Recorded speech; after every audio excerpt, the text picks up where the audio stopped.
Hello everyone. तो चलिए आज मैं सबसे पहले आपको दिखाती हूँ कि जब आप मेरे घर पे एंट्री करते हो तो आपको जो मैंने अभी रिसेंट वाला कॉर्नर बनाया है जो आपको घर में घुसते ही पहले नजर आएगी उसकी एक झलक। एक्चुअली मैं हर कुछ दिन बाद ही मैं मेरे कॉर्नर्स के डेकोर को चेंज करती रहती हूँ। तो इस बार मैंने जो कुछ डेकोर किया है स्टार्टिंग में ही घुसते ही वहाँ आपको दिखेंगे कुछ झरोखे, कुछ हैंगिंग बेल्स और कुछ और एक गन्नू भैया और ढेर सारे प्लांट्स। और वहाँ पे मैं इस तरह से फ्लावर्स वगैरह से मैं डेकोरेट करती रहती हूँ। तो मुझे एक्चुअली ये कॉर्नर्स अलग अलग कॉर्नर्स में अलग अलग डेकोर ट्राई करते रहना बहुत अच्छा लगता है। इससे क्या होता है ना, आपका सेम स्पेस हर बार आपको कुछ नया लुक देता है और आपको अपना ही घर फिर से एक नए लुक में नजर आती है। बिलीव नहीं हो रहा है तो आप खुद ट्राई करके देखो। आप जस्ट कुछ नहीं, इस कमरे की सामान उस कमरे में और उस कमरे के सामान उस कमरे में करके देखिए, आपको पूरा घर ही नया दिखने लगेगा। तो इस बार जब आप घर में थोड़ा भी चेंजेस करने वाले हो तो प्लीज इस चीज को ध्यान दीजिएगा और इस चीज को ट्राई कीजिएगा एक बार। एंड बिलीव मी, बहुत अच्छा चेंज दिखेगा आपको। तो आप लोग अभी बताइए फिलहाल मेरा ये कॉर्नर आपको कैसा दिख रहा है। यहाँ नॉर्मली एक रेड सोफा रहता है बट उसे मैंने हटा दिया कुछ दिन के लिए और वहाँ पे मैंने ये कॉर्नर सेट किया। हाँ, कुछ दिन बाद फिर से मैं कुछ ना कुछ नया चेंज करूंगी और जैसा जैसा चेंज करूंगी आपके साथ शेयर करती रहूंगी। तो इसी के साथ बढ़ते हैं हमारे नए डीआईवाई की तरफ।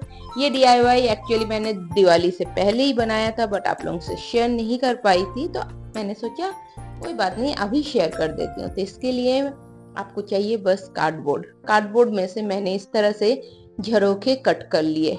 मैंने अराउंड 8 झरोखे कट किए हैं। आप अपने आपको जितने की जरूरत हो आप उतना कट कर सकते हो। फिर मैं उन झरोखों को अलग अलग कलर्स में पेंट करूंगी। मैंने पेंट करने के लिए चॉक पेंट्स का यूज किया है। आप एक्रिलिक कलर से भी पेंट कर सकते हो। बस आपको जो पेंट हो वो बहुत वाइब्रेंट कलर्स में कीजिए जो आपको अच्छा दिखे। फिर मैंने लिया एक स्टेंसिल और इन झरोखे पे मैं करूंगी थोड़ा सा 3D वर्क। तो मैंने इस तरह से एक स्टेंसिल लिया और लिया स्कल्पचर पेस्ट और इस स्कल्पचर पेस्ट की मदद से मैं ये पैटर्न इन झरोखे पे ट्राई करूंगी।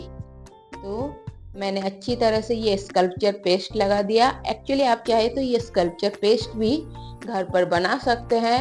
मैं नॉर्मली बनाती हूँ पर इस बार मैंने इट्सी बिट्सी का स्कल्पचर पेस्ट यूज किया है। अदरवाइज आप wall putty, Fevicol, white acrylic colour और थोड़े से पानी से एक पेस्ट कंसिस्टेंसी वाला, जो टूथपेस्ट होता है ना उसकी कंसिस्टेंसी वाला एक पेस्ट बना लीजिए और उसको आप as a sculpture paste use कर सकते हैं और वो एकदम ऐसा ही वर्क करता है ड्राई होने के बाद। तो इस तरह से मैंने बहुत सारे झरोखे पे ये पैटर्न स्टेंसिल की मदद से ड्रॉ बना लिए और फिर मैंने उनको सूखने के लिए रख दिया।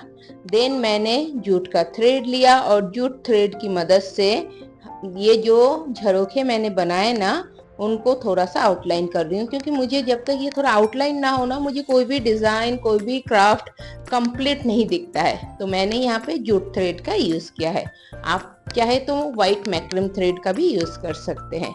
तो इस तरह से मेरे सारे झरोखे बनकर रेडी हो गए। फिर मैंने लिए ये मेटल कैंडल कटोरीज और उन्हें मैंने हॉट ग्लू की मदद से इस तरह से फिक्स कर दिया और मेरे ये झरोखे एकदम रेडी है दीवार पे लगाने के लिए। तो दीवार पे लगाने के बाद कुछ ऐसा लुक आ रहा है और जब आप इनमें कैंडल्स लगाओगे तो आपको ये झरोखे इतने ही खूबसूरत दिखेंगे। यहाँ पे मैंने एलईडी कैंडल्स का यूज किया है। आप प्लीज इन झरोखे में एलईडी कैंडल्स का ही यूज कीजिए क्योंकि कार्डबोर्ड का बना हुआ है। तो कैसा लगा आपको ये सिंपल सा डीआईवाई आइडिया? तो इसी तरह के और भी यूनिक आइडियाज के साथ मैं मिलती हूँ आपसे। तब तक के लिए बाय।